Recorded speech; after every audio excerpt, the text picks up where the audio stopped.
ऐसे विशाल किले की कल्पना की जाए जिसकी दीवारें तो पूरी तरह से अदृश्य हों। अच्छा, लेकिन उसका मकसद जानवरों को नहीं बल्कि इंसानों को बाहर रखना हो। एक ऐसी जगह जहां इंसान मेहमान भी नहीं है। ओ मैं समझ गया, जहाँ इंसानी प्रवेश ही पूरी तरह से वर्जित है। बिल्कुल। ये संरक्षण का एक बिल्कुल अलग और गहरा नजरिया है। ये प्रकृति और वन्य जीवों को वो वीआईपी दर्जा देने जैसा है जहां इंसान सिर्फ दूर से देख सकता है ना?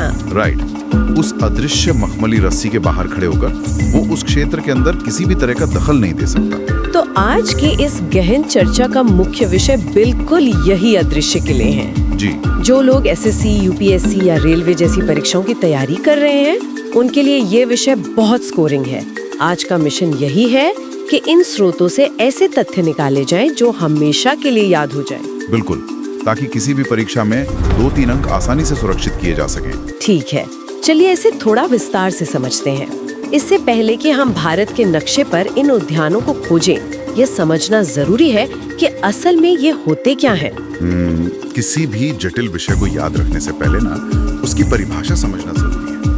अगर हम प्रोटेक्टेड एरिया के कॉन्सेप्ट को डिकोड करें तो राष्ट्रीय उद्यान ऐसे संरक्षित क्षेत्र होते हैं जहां वन्य जीवों को पूरा संरक्षण मिलता है।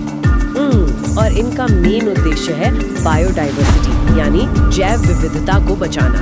एग्जैक्टली। और आज के समय में भारत में लगभग 106 से अधिक राष्ट्रीय उद्यान है। 106? ये तो काफी बड़ा नंबर है। हाँ, और यहाँ बहुत कड़े नियम लागू होते हैं। मतलब शिकार करना, किसी भी प्रकार की खेती करना और कोई भी औद्योगिक गतिविधि पूरी तरह से प्रतिबंधित होती है। इसे मैं ऐसे देखती हूँ, इसे प्रकृति के एक ऐसे वीआईपी जोन की तरह सोचे जहाँ इंसान अपनी फैक्ट्री या खेत नहीं लगा सकता।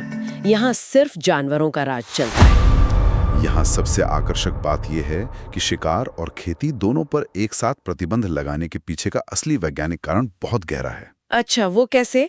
शिकार और फैक्ट्री का तो समझ आता है क्योंकि वे सीधे जंगल को नुकसान पहुंचाते हैं, पर खेती से क्या दिक्कत है? देखिए, अक्सर लगता है कि खेती सिर्फ जमीन का एक छोटा सा टुकड़ा ही तो लेती है। हाँ, खेती तो अपने आप में एक हरी भरी चीज है। लेकिन इकोलॉजी के नजरिए से कहानी कुछ और है। जब किसी खेत में फसल उगाई जाती है तो वहां कीड़ों को मारने के लिए कीटनाशक यानी पेस्टिसाइड्स इस्तेमाल होते हैं। और केमिकल फर्टिलाइजर भी। बिल्कुल।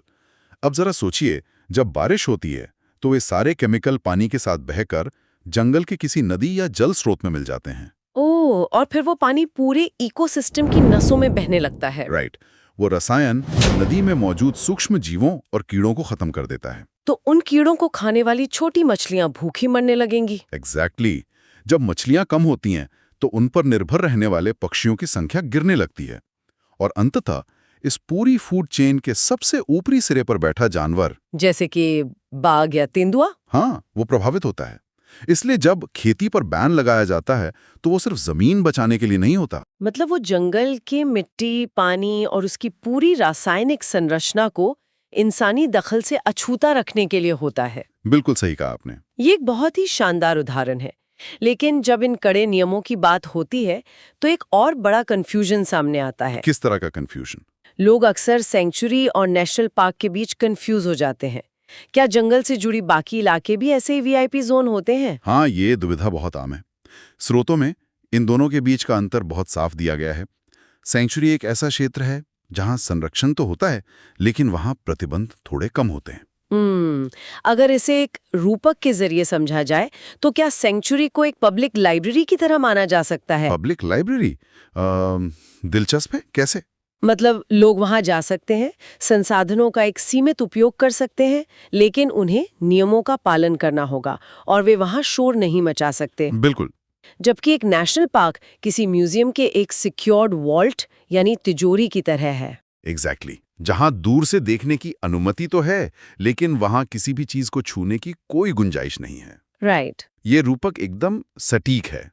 सेंचुरी में स्थानीय समुदायों को कुछ सीमित अधिकारों के साथ रहने या अपने पशुओं को चराने की अनुमति होती है, लेकिन नेशनल पार्क सच में उस म्यूजियम वॉल्ट की तरह है। लेकिन यहाँ एक गंभीर सवाल उठता है। अगर नेशनल पार्क में इंसानों का प्रवेश पूरी तरह से वर्जित कर दिया जाता है तो उन आदिवासी समुदायों का क्या होता है जो सदियों से वहां रहते आए हैं? ये संरक्षण की दुनिया का सबसे संवेदनशील मुद्दा है। मानवाधिकार कार्यकर्ताओं और पर्यावरणविदों के बीच इस पर हमेशा बहस रही है। तो सरकार इसका क्या हल निकालती है? कानून इस दुविधा को हल करने के लिए कोर और बफर जोन की रणनीति अपनाता है। जो नेशनल पार्क का एकदम अंदरूनी हिस्सा होता है उसे कोर जोन कहते हैं। जहाँ किसी को रहने की इजाजत नहीं होती। हाँ, क्योंकि कुछ संवेदनशील जानवरों को एकांत चाहिए होता है, लेकिन उसके बाहर का जो हिस्सा है, जिसे बफर जोन या सैंक्चुरी घोषित किया जाता है, वहां सह अस्तित्व का मॉडल अपनाया जाता है। ये वाकई एक बहुत ही बारीक संतुलन है। खैर, जब ये नेशनल पार्क इतने सख्त हैं, तो भारत ने इन्हें बनाना कब शुरू किया?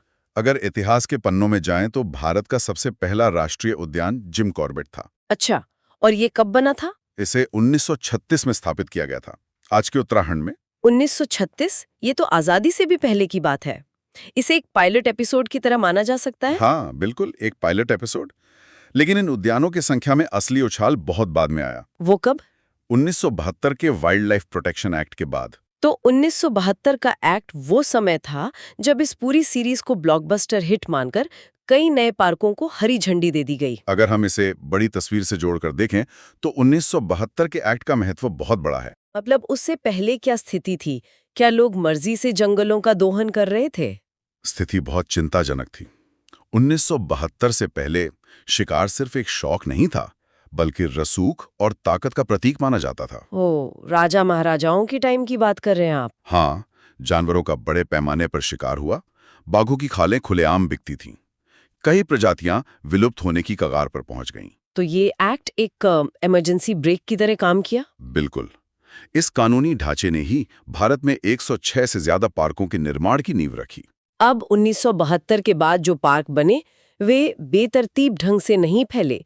पूरे भारत के नक्शे पर इनका एक स्पष्ट भौगोलिक और तार्किक पैटर्न है। जी, एक स्टेट वाइज लॉजिक है। जैसे उत्तर भारत में बाघों के पार्क ज्यादा हैं और पूर्वोत्तर भारत? वो पूरी तरह से बायोडायवर्सिटी का केंद्र है।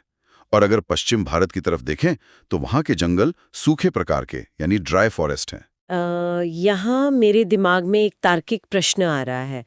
क्या भूगोल ये तय करता है कि वहाँ कौन सा जानवर रहेगा, या किसी खास जानवर को बचाने की जरूरत ने हमें उन क्षेत्रों को नेशनल पार्क घोषित करने पर मजबूर किया?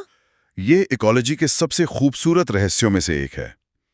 जानवर अपने विशेष भूगोल के अनुकूल पूरी तरह ढल चुके हैं। कोई उदाहरण? जैसे पश्चिमी भारत के सूखे जंगल ले लीजिए। गुजरात का गिर नेशनल पार्क एशियाई शेरों का इकलौता घर है।